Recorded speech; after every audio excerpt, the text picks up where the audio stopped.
Hi, it's Maria here.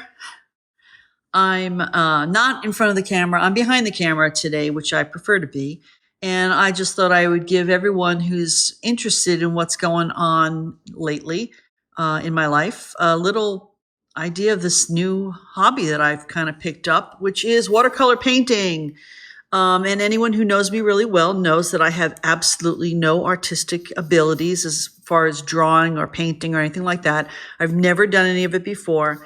I have always been interested in watercolors, though, and this is my chance to play around. It's nice to be able to do something at the kitchen counter and not have a whole bunch of equipment and a lot of expense and all that. So I started by watched a couple of videos, and one of the video people on YouTube is Jenna Rainey, and she wrote this book called Everyday Watercolor, and I was so tickled with her video that I bought the book. And what's neat about it is that it goes step by step to learn about colors and color theory and all that, and do all these different exercises. So here's one of my early exercises here is to do a color chart to show green into blue, and then the different values, meaning the darknesses of the color. In watercolor, you don't add white, you add water, and that makes it then paper shows through, that makes it light. And so this is one of my early exercises. And I also got some very, don't laugh, I wanted to try cheap, so I started cheap, and I bought this really tiny little palette. I wanted something I could travel with.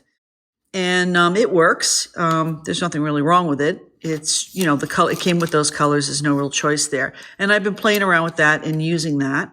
And also to be cheap, I bought cheap brushes. I only used a couple of these, and the long hairs fell out. So they were supposed to be pointed tip, and the ones that aren't pointed tip are the ones that I used, and the hairs fell out. So then I went back and I bought a slightly nicer brush while I was waiting for other stuff to get ordered. More on that in a moment. Get that out of the way. This is my little practice book. It's very small. I want to be able to travel with this stuff. And these are the exercises that I did. This is kind of an icky mess, but again, following exercises in the book. Not the same colors she did, but you get the idea. And it is supposed to look like that with all drippy. That's part of the beauty of watercolor, is being able to do all that. It's called wet on wet. Anyway, so these are the different things I did. I got onto leaves, and I think I did a pretty respectable job until I tried to do a wreath, and I'm kind of disappointed. Actually, that one's not so bad. I thought I would try again, thinking I would be able to do it better, and I actually did it. I don't know. I think it's kind of worse. But anyway, that's as far as I got with that. Then I decided to do some more color testing, color mixing, red to yellow, again in different values, and then red to blue in different values. That's just practice stuff, and I'm really enjoying that. Playing around some more color mixing, more leaves, and that's as far as I got. So since I decided I really liked it, I took the advice in the book and invested in some better equipment. I bought brand new brushes. I haven't even used these yet. They are sable hair, or synthetic sable hair, which are supposed to be really good. Princeton brushes. They were not cheap, but they were not as expensive as some of the ones that they had there. And then I bought paints in tubes, and I did not even know that watercolor came in tubes. It just squirts out just like an acrylic or an oil paint, except it's watercolor. And you put it in your palette and add water, and it works just like, all the other paint. I bought 15 colors.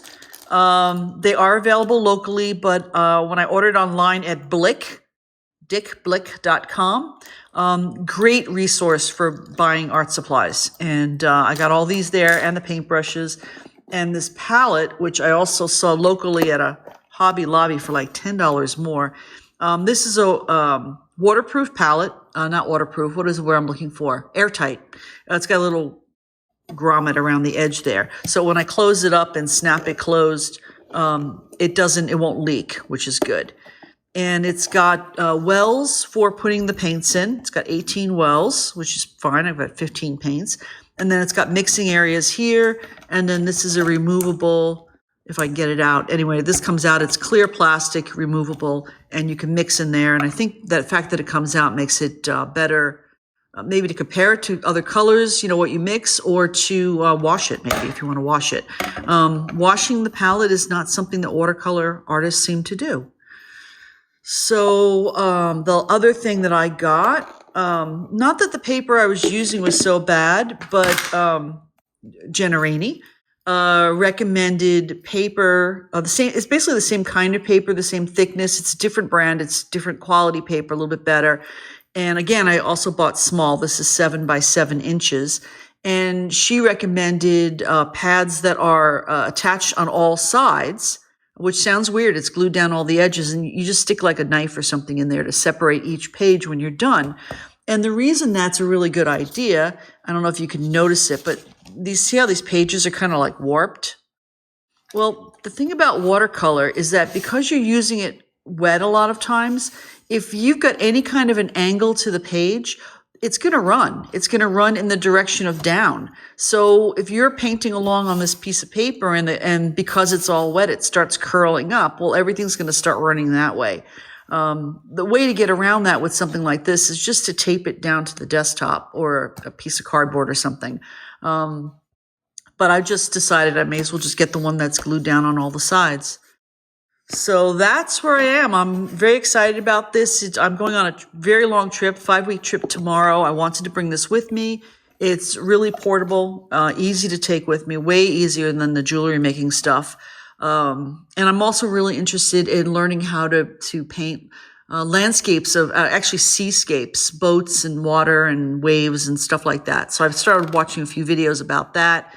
And I've been taking out library books, and maybe when I come back, I'll have a picture to show, or maybe not, or maybe I'll just have a lot of color swatches because I'm really excited about painting those. At least I know I can't screw those up.